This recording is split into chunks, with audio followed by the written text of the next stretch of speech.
In 2016, both Hillary Clinton and Barack Obama said it was impossible to hack American elections. Today, though, Hillary Clinton accused President Trump of, quote, surrender to Russia, with whom she apparently thinks we're at war, by not doing more to stop Russian interference. Philippe Reines is a longtime Russia hunter, an enemy of the Kremlin, also a former Hillary Clinton advisor. He worked with her at State and other places. He joins us tonight.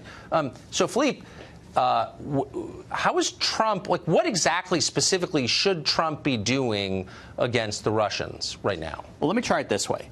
Let's forget about 2016. Let's assume that he won 50 states, 535-0. She came out of her voting booth and said, you know what, he's so great, I voted for him. Nothing happened in 2016.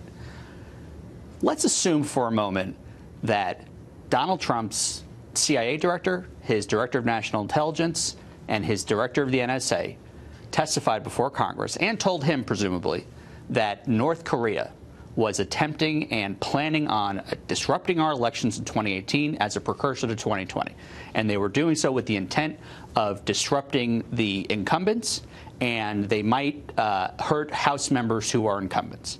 What conversation we would be having then? I guess I would say, here's, like, I've been here most of my life. I don't really care what a lot of people in Washington State, because they're dishonest and stupid. Well, for a moment, let's stipulate. You really telling me that Russia, which has a contracting economy and population and position on the world stage, a single military base outside its own borders, is a graver threat to the United States than China, or even in the same ballpark? Well, first off, I don't think it's whack-a-mole. They could both be significant adversaries. We're not talking at all. We're sucking up to China. Our business sector, our entertainment sector, our political sector, all kowtow toward China. We're not. I'm not defending China. No, but I'm just saying, like, what we're hearing from the Democratic left is that the existential threat to the country is from Russia, and the facts don't show that. It's insane, actually. The intelligence show, and it's intelligence presented by Donald Trump's appointees, Republican appointees, that they are going to interfere with our 2018 election. How exactly are they going to do that? They've done it a number of ways. First of all, we've now learned that they got into the registration rolls of 7 states prior to election day. So how do you imagine? I mean, look, how did they get into Sony? I mean, the North Koreans got into Sony. But I mean, it's like a serious question. I mean, you and I can't talk about how someone does or doesn't hack anything. Hold on. Democrats have pushed after talking about 2 people who got into the DNC. Look, I'm against foreign hacking. China is the primary offender. So what should we be doing about it? We never mentioned that.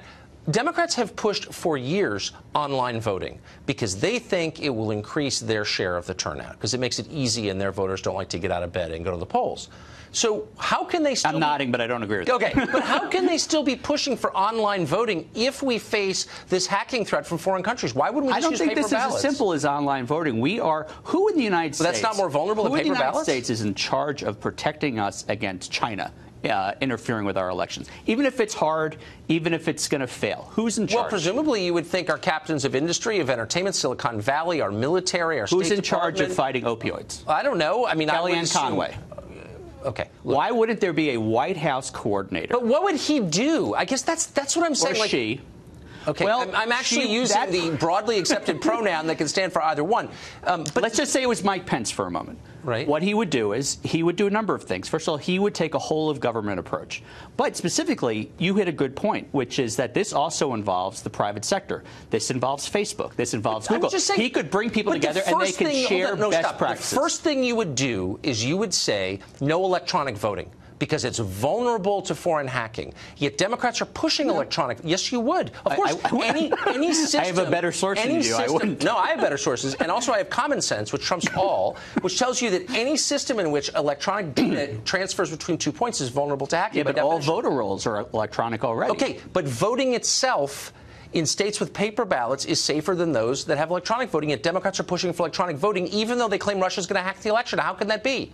I think we were talking about No, we're talking about the same thing. No, we're talking about the same thing. Oranges. Our democratic vulnerabilities. That argues for the next 100 years to use paper as opposed to making sure our voting systems are. Oh, because I gave you a specific thing that we can do to harden our democracy, and you laughed because it might hurt Democrats. I didn't laugh. You said it's the first thing I wanted to do.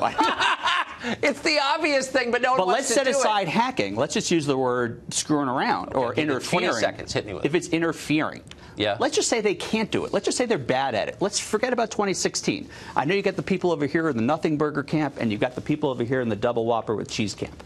What should we be doing that we're not? And it seems that the people in charge of protecting us do not think we're doing enough. Okay. Well, then I think every Democrat in Congress should do, and every Republican, to suspend all electronic voting until we can be sure the Russians can't hack it. That way we can have total confidence in the integrity. Why do we bank? Why don't we just go back to the fax machines and carrier we're pigeons? Not so worried about Russia all of a sudden. I love this. This is so I'm the one worried. You're the one talking to people. All right, you do the Russia, the China ball over here. Philippe, great to see you. Always fun.